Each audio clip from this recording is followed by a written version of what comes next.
Hej, z tej strony Piotr Gonet. Dzisiaj pokażę Wam, jak zrobić taką strzałę flu-flu, o której był poprzedni film. Dużo osób pyta mnie o to, jak to wykonać.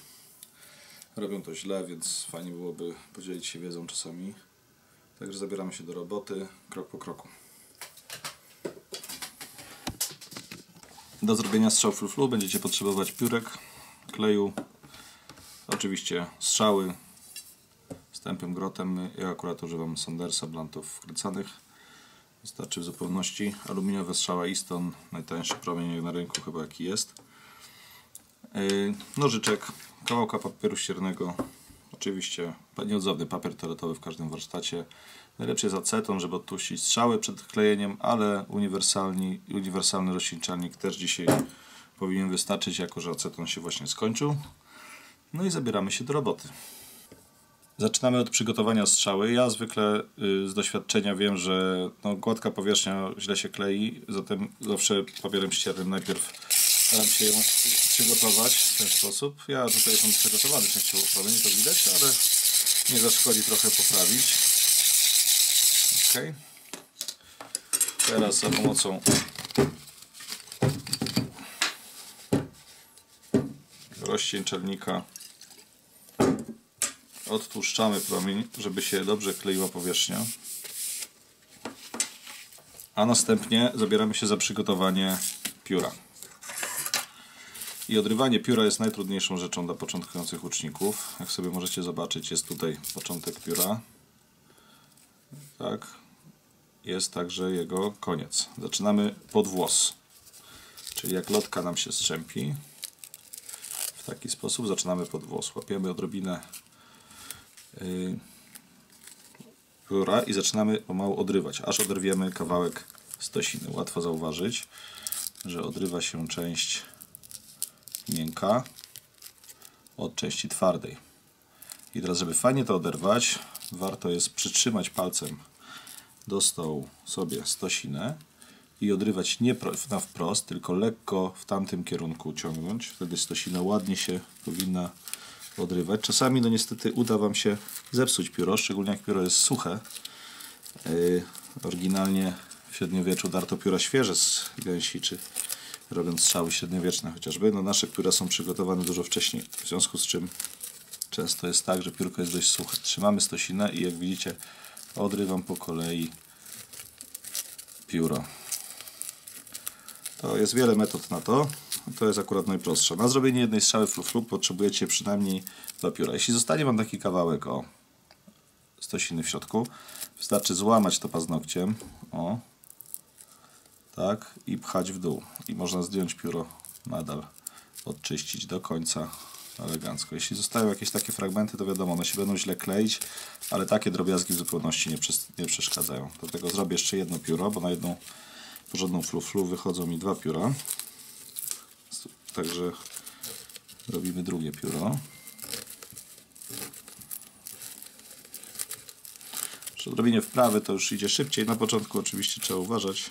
Czasami się dobrze pióra odrywają, czasami słabo. Znowu się zepsuło, ale można znowu złapać.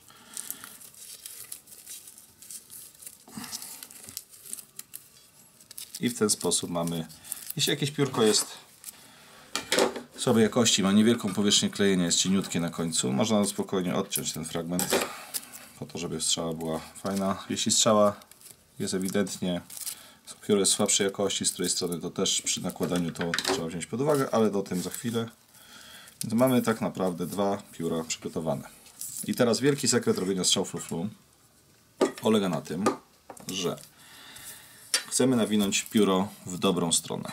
Widzę, że często ludzie robią błąd i pytają mi, dlaczego lotka źle się układa. Jeśli nawiniecie lotkę w taki sposób, to łatwo zauważyć, że pióro już jest zawinięte w dół i w zasadzie nie stanowi hamulca powietrznego, który ma za zadanie być. Pióra się będą układać w trakcie lotu płasko i strzała nie będzie lecieć tak jak powinna, czyli nie będzie hamować powietrza, a to jest cel robienia strzał flu-flu. Dlatego odpowiedni kierunek nawijania jest istotny pod włos.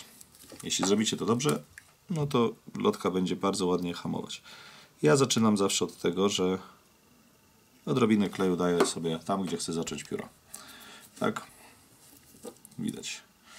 Nałożyłem odrobinę kleju I teraz łapię sobie lotkę, dając już jej naturalny skos. No i początek oczywiście trzeba przytrzymać, żeby dobrze przyschło. Także tutaj czekamy, aż klej porządnie złapie. Ja akurat 3-sekundowego używam Cyberbondu berpowskiego, bardzo dobry klej. I teraz, żeby pióro nam się ładnie układało i żeby warto je na początku troszeczkę rozcapierzyć, żeby już złapało, żeby nam się nie nawijało i nie kleiło się lotką do promienia. Lepiej je na początku już troszeczkę zepsuć, jak to się mówi, normalnie, z normalną strzałą tak by było. I teraz bardzo prosta rzecz. Nakładamy klej.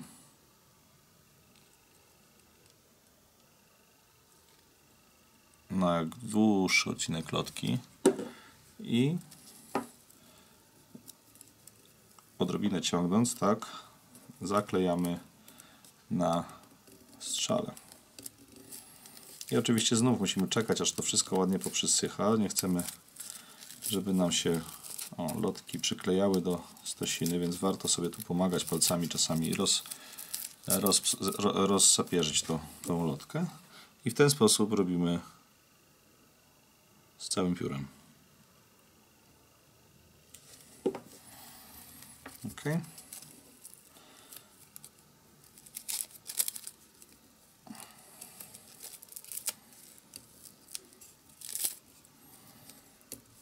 Trening z frufru to jest najważniejszy trening w lesie, jaki można robić, najciekawszy i najbardziej przydatny do praktycznego strzelania, który jest jakby najfajniejszą z formą strzelania. Na wszystkich turniejach 3D strzelamy pierwszą strzałą, najczęściej musimy trafić, więc strzelanie z frufru, gdzie zwykle chodzimy z 1, 2, kilkoma strzałami frufru, ja zwykle zabieram 3 do 5. No, daje nam szansę terenowego treningu, który jest nieoceniony. Dzięki temu możemy potem łatwo opanować trajektorię tych strzałów, które mamy do zrobienia. Jak widzicie, jedna cała lotka wystarczyła na pół pióra. Ja robię dość gęste te frufru, ze względu na to, że one się wycierają dość szybko na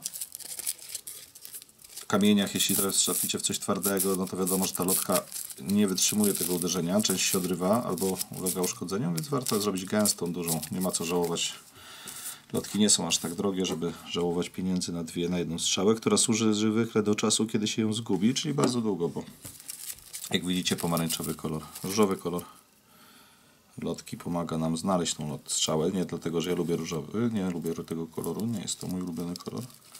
Aczkolwiek tutaj chciałem pozdrowić kolegę z dawnych czasów, Daniela Miezińskiego, który nigdy nie twierdził, że ma różowe strzały, tylko magentowe. W związku z czym jest to kolor, którego w przyrodzie często nie widzimy i jest bardzo charakterystyczny. W terenie łatwo znajduje się strzały o takim magentowym kolorze. Ok.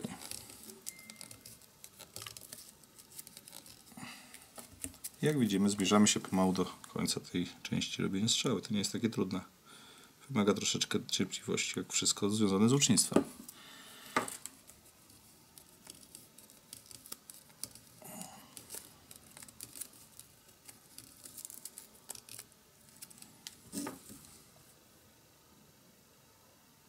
Akurat się udało dobrze trafić.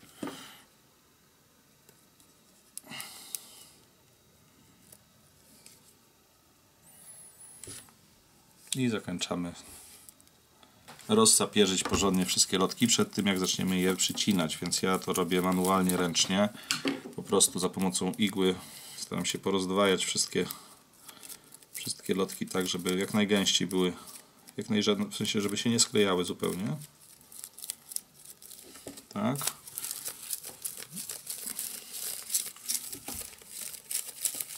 Chcemy uzyskać okrągły profil na końcu lotki, tak żeby zachowała strzała te swoje parametry, które powinna mieć, czyli żeby leciała prosto, żeby nie skręcała, i to jest uzależnione od kształtu tego końcowego opierzenia. Dobrze. I mamy teraz takie coś. Można na końcu jeszcze to wszystko przeczesać na płasko, tak żeby na pewno się upewnić, że wszystko, co się dało, jest rozsapierzone i można zaczynać ciąć. I teraz no, fajnie by było mieć możliwość opalania tego na równy kształt, ale da się to zrobić ręcznie. Ja to robię ręcznie i wychodzi całkiem nieźle. I zaczynamy cięcie. Najpierw z grubsza. I teraz łatwy trik. Wystarczy sobie na początku zacząć tak, żeby przyłożyć nożyczki do strzały. To widać tutaj, że nożyczki są przyłożone do strzały na skos, tak żeby zacząć dobrze. I można śmiało, trzymając cały czas nożyczki w tej samej, ja tutaj podpieram sobie małym palcem, jest w pozycji, wstępnie tą strzałę tak obrobić, żeby już zaczynała mieć kształt łezki. Bo to jest kształt, który najlepiej się sprawdza, najczyściej te strzały wychodzą. I kształt łezki jest kształtem, który ma taką aerodynamikę, jaką powinna mieć strzała. Także możemy spokojnie wszystkie odstające zbyt daleko końcówki. Zwykle taki profil tej lotki, ja mam łuk 40 funtów. Strzała, która leci 50 metrów z tego łuku maksymalnie, ma profil może 3 cm tych lotek. Oczywiście, czy mamy słabszy łuk, tym lotka powinna być o mniejszej średnicy i powierzchni. Można sobie tą prędkość tej strzały tak naprawdę świetnie wyregulować. Można zrobić sobie różne strzały o różnej prędkości, które służą do strzelania na różne dystanse.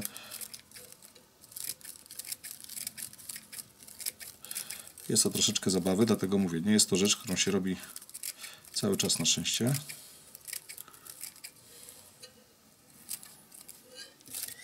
Jeśli początek jest, widzicie tutaj początek, teraz tu się aerodynamika kłania i jeśli mamy początek strzały, który zaczyna się spiralnie, to musimy go tutaj maksymalnie wypłaszczyć, tak żeby nie zakręcała nam strzała na początku, czyli tutaj ważny jest początek tego tak naprawdę całego procesu i tutaj można precyzyjnie jeszcze sobie to wszystko zmniejszyć, tak żeby te lotki naprawdę zatrzymywały się powietrze w odpowiedni sposób. No, musimy zawsze oglądać strzały naokoło, tak? Czyli w momencie, kiedy ją kręcimy, powinna mieć profil i to widać, że mniej więcej już zaczyna mieć ten profil. Jeśli mamy urządzenie tego typu, na którym możemy sprawdzić sobie, jak strzała się obraca, no zniknie na chwilę z kadru, no to możemy sobie zobaczyć, że widać, że jeszcze nie jest to lotka, która jest prosta. Tak, widać, że tutaj na przykład odstaje troszeczkę za bardzo i tę strzałę trzeba sobie dokładnie pooglądać, zobaczyć, w której strony wychodził. Tam, gdzie będzie więcej materiału zostanie, tam będzie strzała odbijać z tamtej strony, będzie skręcać w drugą stronę od tego miejsca, więc fajnie jest zakończyć także tył ładnie strzały, żeby nie powodować zbyt dużych powrotnych wirów powietrznych, które strzałę również będą zakłócać. Chodzi o to, żeby był ładny profil o kształcie takiej łezki. Oczywiście wielkość tej lotki to już jest kwestia indywidualnych upodobań. Ja sobie lubię robić strzały i szybsze i wolniejsze. Jak strzelam z bliska, to mam strzały wolniejsze, żeby nie niszczyć strzał. Czy kiedy strzelam gdzieś do góry, żeby nie poleciała zbyt wysoko i nie zahaczała się na gałęziach. Do bardziej płaskich trajektorii lubię mieć szybsze strzały, które przypominają swoim lotem bardzo mocno strzały, których używam na co dzień do strzelania. W ten sposób można trenować w takich terenach, w których normalnie balibyśmy się strzelać z ostrych strzał. No można nawet w parku miejskim strzelać. My strzelamy z tych strzał notorycznie wszędzie i nic się złego nigdy nie stało. I widać, że strzała jest w zasadzie już, można spróbować z niej strzelić, jest już w zasadzie gotowa. Jeśli zdarzy Wam się, tak jak tutaj mi się zdarzyło, że jest niepodklejone, widać, że tutaj wystaje fragment w tym miejscu lotki. To jest początek drugiej lotki. Nie ma problemu, wystarczy tam jeszcze wpuścić kropelkę, żeby zapobiec dalszemu przemieszczaniu się i odklejaniu tej lotki. I przycisnąć czymś tak, żeby to ładnie złapać z powrotem do promienia. Okay.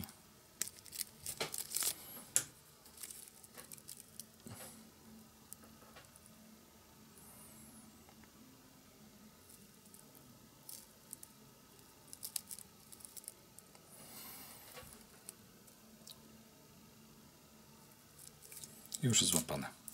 Teraz fajnie jest jeszcze dodatkowo podkleić początek i koniec tej strzały, ze względu na to, że tutaj się pojawiają największe jakby uderzenia. Także warto sobie tutaj zabezpieczyć początek, tak samo jak warto sobie jeszcze dokleić koniec na wszelki wypadek, żeby zapobiegać po prostu.